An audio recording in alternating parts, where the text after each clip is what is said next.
Hello all, and welcome back to Time to Dice Character Creation, where we make your favorite fictional characters, Pathfinder and Starfinder, 2nd edition. In case you didn't know, the new Disney Plus series, Ironheart, just dropped yesterday. But don't worry if you missed it, because we've got you covered. Today, we're building Riri Williams, aka Ironheart. Now, since this video is going out the same week as the series premiere, we haven't had a chance to watch the show yet. That means this build will be based primarily on Riri's comic book appearances, with a few predictions inspired by her role in Wakanda Forever and glimpses that we've seen from the trailers. So beware of potential spoilers, and without further ado, let's get started. So, what do we need to make Ironheart? Well, first, a superpowered armored suit. Something that can turn an otherwise normal teenage girl into a full-fledged superhero, complete with enhanced strength and near impenetrable durability. Next, we need some serious mobility options. It's not really an Iron Man suit if you can't get airborne at jet speed, right? And finally, we've got to load that suit up with heavy weaponry. Our primary attack will be repulsor blasts, but the real beauty of Stark Tech is that you can pull just about anything out of your suit, and viewers will just nod and say, yeah, that tracks. We'll kick this build off as a human, because, well, Riri Williams is a human. That gives us 8 hit points, a medium size, 25-foot movement speed, and a boost to intelligence and constitution. We're choosing the versatile heritage, so we can pick up toughness. This general feat gives us hit points equal to our level, and reduces the DC of any recovery checks we have to make by 1. The Ironheart suit may not be truly indestructible, but it's definitely built to take a beating. For our background, unfortunately there's no official child genius option, so we'll take the next best thing, Technophile. This background perfectly captures Riri's passion for technology, the same love that drove her to reverse engineer an old Iron Man suit in the first place. It gives us a boost to intelligence and wisdom, plus training in both crafting and technology lore for free, as well as the quick repair skill feat, letting us minimize the downtime when things go south. Get hit by a speeding truck? No problem. Eventually, we'll be patching up our suit with just a single action. For our class choice, I want you all to resist the urge to immediately slap adventure on the build. Riri didn't invent the Iron Man armor. She retrofitted it to make it her own. And based on the trailers, it looks like Ironheart might even experiment a bit with magic to power her suit. While combining magic and tech isn't something that Riri or even Tony has dabbled with much in the comics, I for one am excited to see it in the MCU. Not only does it set Ironheart apart from Iron Man, but it also gives us the perfect excuse to make another Technomancer, and lets us reflavor all spells as high-tech weaponry. Technomancers only start with training and perception, which we'll let slide, because Riri's just a teenager, and let's be honest, teens are notoriously distracted. We get expert in will saves, but only trained in fortitude and reflex saves. This tank's looking a little flimsy, especially since we're only working with 6 plus con hit points per level. We're trained in Arcana and computers by default, and we'll also pick up piloting, because flying armor is basically driving, society, to keep up with the champion's ever-changing roster, deception, for impersonating your predecessor, thievery, because sometimes you need to borrow parts for repairs, and diplomacy, for explaining to villains that no, you're not Tony Stark, and they shouldn't take their issues out with him on you, right before you give them a reason to have a problem with you as well. We're trained in simple weapons, but as mentioned, most of our weaponry will be reflavored spells. We can wear for light armor, which works for now, but we'll definitely be shopping for upgrades at the first chance we get. For our attributes, well, outside the suit, Riri's kind of just a girl. An incredibly smart girl, sure, but she doesn't start out with any jaw-dropping physical or mental feats, especially early in her hero career. So we're going to max out our intelligence with a +4, and give everything else a +1. That's the superhero difference. It's not about where you start, it's about building the genius armor that gets you to the finish. At level 1, we buckle up and dive into our chosen programming language, Fortrun. No, it's not about building a suit of armor around the world, but it is about building one around yourself and your allies. This language gives us the energy sink focus spell, letting us augment the next spell we cast by diverting some of its energy to grant us resistance against one of the damage types that spell does. This resistance is double the spell's rank, and if we jailbreak this effect, that resistance applies to all energy damage types instead. Speaking of spell augmentation, Fortrun also gives us the Denial of Safety feat, while the Natural Ambition Ancestry feat lets us pick up Signal Boost. Denial of Safety augments the area of the next spell we cast that has a burst, cone, or line area, and no duration, increasing its reach, adding 5 feet to a burst radius if it's at least 10 feet, and 5 or 10 feet to the length of cones and lines, depending on their original size. And if we jailbreak this effect, we boost that even further, plus 10 feet for cones and lines, and plus 5 feet for bursts. And with the Signal Boost feat, we can increase the range of our spells by 30 feet, or 60 feet if we jailbreak the effect. As a Technomancer, we also get to overclock our gear whenever we cast a spell. With the Fortrun language, that means we can supercharge our armor, giving us a +1 circumstance bonus to AC until the start of our next turn. Plus, Each time a hostile creature touches or hits us with a non-reach melee weapon or unarmed attack, they take force damage equal to the rank of the spell that we use to overclock. And finally, we get Spell Cache, giving us a signature spell from our programming language and the ability to swap it out with one of our prepared spells as a free action, bringing us to the real core of the build, the spell list. At level 1, we gain cantrips and first rank spells. For our cantrips, we'll pick up Analyze Target, which acts like a heads-up display, scanning our enemy and revealing biometric data such as fingerprints, medical conditions, and other basic physiology. This information grants us, and anyone we share this information with, a +1 status bonus to impersonate a target, medicine checks to treat their wounds, or recall knowledge actions related to the creature. Adhere is basically a pocket blowtorch that creates a molecular bond between an object we touch and the surface it's on. Separating the objects requires a successful athletic check against our spell DC. Alternatively, we can also use this cantrip on an unoccupied 5-foot square, turning it into difficult terrain for a minute. Shield creates an energy barrier that gives us a +1 staircase bonus to our AC until the start of our next turn. While active, it also gives us a shield block reaction with our magic shield, which reduces damage by the shield's hardness, but doing so ends the spell immediately and we can't cast it again for 10 minutes. So maybe hold off until a particularly big hit. Gale Blast will be our baby's first repulsor blast, dealing bludgeoning damage to each creature in a 5-foot emanation with the basic fortitude save, and on a failure, targets are pushed back 5 feet or 10 feet on a critical failure. And finally, Message lets us use our internal comms to send a whisper to a creature within 120 feet. Only they can hear it, and they can reply as a free action at the start of their turn. For our rank 1 spells, our Spell Cache spell is Protection, which we can use to ward a creature we touch against harm, granting them or ourselves a +1 status bonus to armor class and saving throws. Supercharged Weapon lets us give a tech-powered punch to a weapon we touch.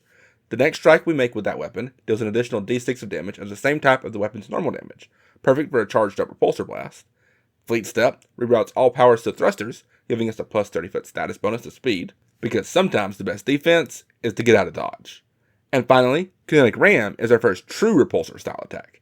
It forces a creature to make a fortitude save or be pushed 10 feet away or 20 feet away on a critical failure. The spell's range, area, and damage scale based on how many actions we use to cast it.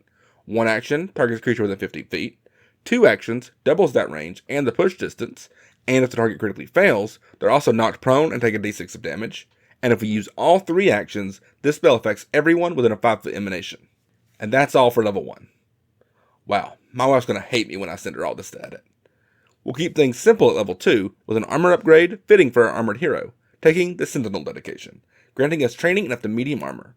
A little extra protection never hurt anyone. We also pick up Crafter's Appraisal, letting us use crafting instead of a magical skill based off our tradition to identify magic items. You definitely need this if you're going to reverse engineer one of the smartest superheroes' main inventions.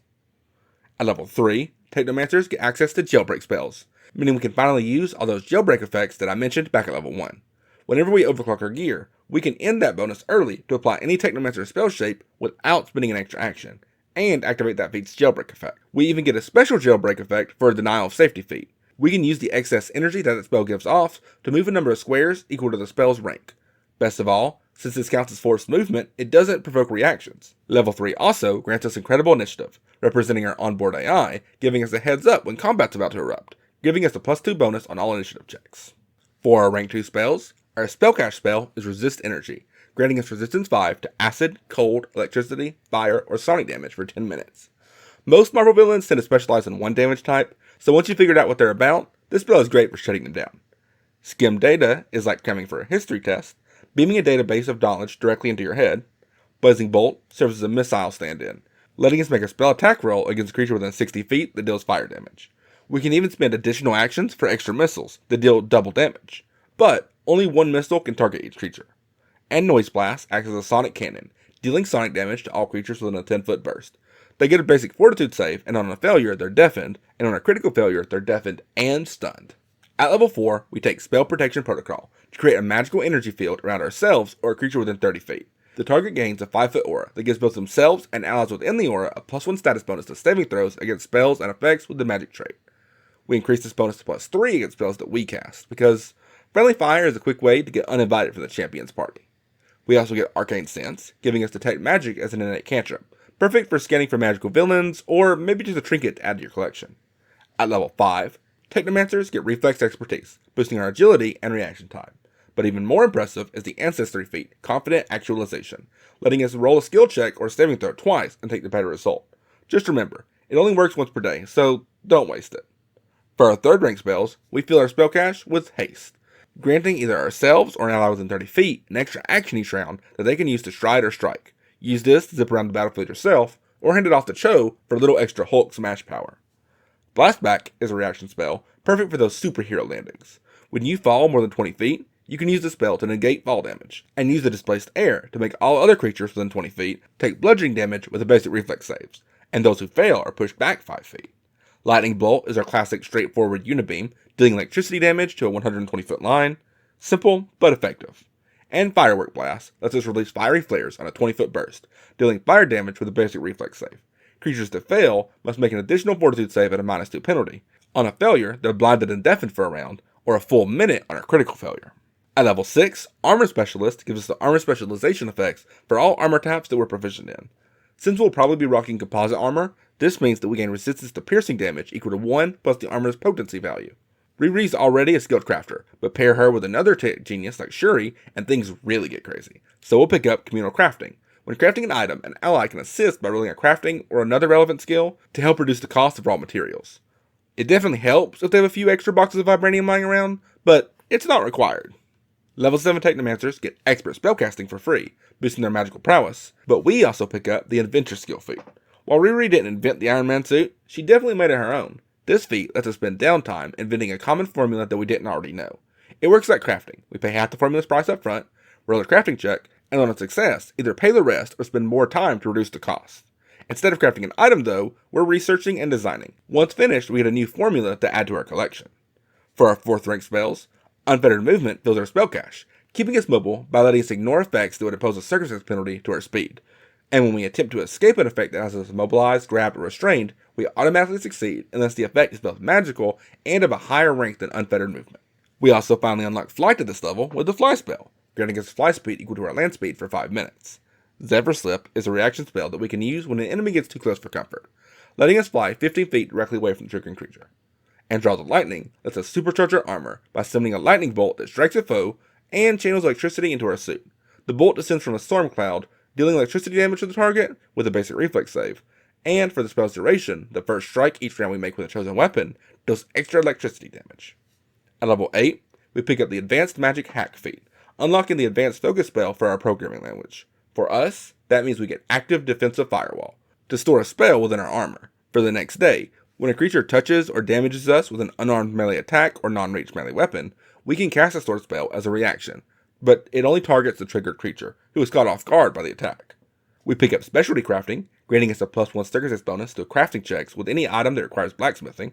Any bonus to crafting is a welcome bonus for us. Level 9 Technomancers get Magical Fortitude and an Ancestry feat, which we can use to pick up the Inventor dedication, with Multi-Talented. This grants us a suit of power armor that provides us a +5 armor bonus. Slightly better than most medium armor, though a bit bulkier. The real fun of the Inventor class will come later, but for now, this added durability helps us feel a little less fragile. For our 5th rank spells, our spell cache includes Scouting Eye, letting us send a drone ahead for reconnaissance. The first time we sustain the spell each round, we can either move the drone up to 30 feet, seeing only what's directly in front of it, or move it 10 feet in any direction, seeing everything around it. There's no limit to how far the drone can travel, but the spell ends immediately if you or the drone are not in the same plane of existence. True Speech gives us a universal translator for an hour, letting us understand all spoken languages and speak languages of others. And Blinding Foam uses our armor's fire suppressant as a weapon. We make a spell attack roll against a target within 60 feet, aiming for their eyes. On a hit, the creature takes acid damage, plus persistent acid damage, and we blind the target until they spend 3 interact actions to remove the blindness, which also removes the persistent acid damage. Finally, the Sending spell upgrades our comms range to send a mental message of 25 words or fewer to any recipient in the world, which can respond immediately with their own message of up to 25 words. At level 10, we pick up Basic Modification to equip our power armor with Metallic Resistance, granting us resistance equal to 3 plus half our level against acid and electricity damage. We also pick up Impeccable Crafting, letting us finish projects in half the time. Whenever we roll a success on a crafting check to make an item with blacksmithing, it counts as a critical success instead. At level 11, we can avoid rookie mistakes by taking the Assurance Crafting feat, which lets us skip the roll and automatically get a result of 10 plus a proficiency bonus. This level also gives us both perception expertise and weapon expertise to sharpen our senses and combat skills. For our 6th rank spells, Repulsion is the final form of a Repulsor Blast, manifesting as a constant aura that prevents creatures from getting too close. This aura can extend up to 40 feet. Creatures within the area when you cast the spell, or who enter it while the aura is active, must attempt a will save. Even if the target succeeds, all movement towards you is considered difficult terrain, and if they fail, they can't move closer to you at all. Rocket Dash lets us surge in a straight line up to twice our speed, moving through creatures without provoking reactions. Each creature in our path takes fire damage with a basic reflex save, and on a critical failure, they also take persistent fire damage and become dazzled. X-Ray Vision activates our visor's X-Ray mode, allowing us to see through most materials and walls within 60 feet. Our vision is blocked by 2 feet of wood or plastic, a foot of stone, 2 inches of any common metal, or any amount of lead or star metal, so we can't see through Cap's shield. Finally, Arrow Salvo is our version of the Jericho missile, dealing piercing damage to all creatures within a 30-foot burst, and on a critical failure, targets are knocked prone from the impact's force. At 12th level, Reactive Firewall lets us conjure an energy shield as a reaction whenever we're attacked. This forces the attacker to roll their attack roll twice and take the lower result. We also pick up the Fraker skill feat, allowing us to use our computer skill to disable a device or hack a system through any computer, comm unit, or terminal. No hacking toolkit needed. Just put Natalie on the case. At level 13, we boost both our offenses and our defenses with defensive maneuvers and weapon specialization. We also get Inner Wellspring, which lets us regain a focus point mid-combat, giving us a little extra juice to keep using our magic hacks without worrying about a low battery. Of course, another odd level gives us another rank of spells. This time, we get Energy Aegis, which works like Resist Energy, but it grants resistance to all damage types. Perfect for if we end up teaming up with Spider-Man and have to go up against the Sinister Six, who love mixing it up with multiple different types of energy damage. Project Image lets us create a hologram of ourselves within 30 feet, and cast any non-emanation spell from it. This hologram can't benefit from spells itself, but it displays all visual effects of spells that would be cast on it. It shows our AC and saving throws, and the spell automatically ends if it takes damage or fails a saving throw. True Target lets us lock onto a foe, sharing their position with ourselves and up to 3 allies. Designate a creature, and the first time each target attacks it during the spell's duration, they roll twice to take the better result, as well as getting to ignore any circumstance penalties and flat checks caused by concealment or the hidden condition. At level 14, we gain the advanced magic hack, Overclock Armor, allowing us to generate a force field that blocks the next 32 points of damage that we would take. This force field regenerates 6 hit points at the end of each round, but once it reaches 0 hit points, it can't be activated for another 10 minutes. It also has another nifty bonus, a 20% chance to turn any critical hit we suffer into a normal hit instead. We get Combat Hack to hack into any adjacent enemy, hazard, or item with a tech trait, letting us make a computer check against their Fortitude DC, or the DC of an item's wearer, and on a success, the target becomes glitching 1 for a round. On a critical success, it becomes glitching 2. But beware, on a critical failure, if the target's already glitching, its glitching value is reduced by 1. At level 15, we gain Craft Anything, which means that with the right crafting feat, level, and proficiency, we can ignore most other item requirements, like Ancestry or Spellcasting. But we still must pay any added costs. Just don't expect to craft yourself an Affinity Gauntlet anytime soon. Exclusive crafting rules still apply for artifacts. We also unlock 8th rank spells, which have a higher DC thanks to Master Spellcasting. At this level, options to fit Riri are slim to say the best. Our spellcast spell is Gravity Field, which doesn't quite match her style, and the closest other spell I found is Polar Ray, which freezes creatures in a 120-foot line, dealing cold damage and draining them. Don't get me wrong, I'm sure Riri could build a Cryo Beam, I just haven't seen it yet. At level 16, we take Basic Breakthrough to pick up the Inventor feat Tamper. With this feat, it's not just tech-based opponents we can sabotage. We can tamper with any foe's weapon or armor using a free hand by making a crafting check against their reflex DC. On a success, their weapon takes a -2 penalty to attack rolls on damage, or their armor makes them flat-footed and slows them by 10 feet until our next turn. And on a critical success, that effect lasts until they spend an interact action to fix it. Beware though, just like Combat Hack, this has a downside. If we critically fail, our tools backfire, and we take fire damage equal to our level. We also gain Quick Install to install upgrades into our equipment in just 1 minute, or 3 actions since we're legendary in crafting. I don't see why it takes that long to plug in a flash drive, but what do I know? At level 17, Technomancers get Prodigious Will, which not only raises our will saves to master, but also enhances any successful saves we make to critical successes. And Persistent Confidence enhances our Confident Actualization feat, reducing its cooldown from once per day to once per hour. Finally, for our 9th rank spells, we get Foresight to upgrade our sensors to near precognition. We gain a +2 status bonus to initiative and are never caught off guard by flanking or undetected foes. And as a reaction, when defending against a threat, we roll a saving throw twice and use the better result, or make a foe attacking us roll twice and take the worst result. We also get Atomic Blast, which represents you get the idea. All creatures within a 100-foot burst take bludgeoning damage and fire damage and are exposed to extreme radiation using our spell DC as the Fortitude save DC. Not only does this do massive damage, it blinds creatures who failed their save and dazzles them for a minute even if they succeed on their saving throw. We pick up Infrared Vision at level 18 with the Visual Fidelity feat. Along with granting us Dark Vision and Low Light Vision, this feat allows us to see invisible creatures and objects as faint, translucent shapes, albeit still with concealment. And if an effect tries to blind us, it must succeed at a counteract check against our class DC. This vision upgrade also grants us the Hologram Skeptic skill feat, so we instinctively notice glitches in holograms and tech-based illusions. Even without actively seeking, we always get a free check to disbelieve effects with the illusion and tech traits that normally require us to waste an action searching or interacting with them.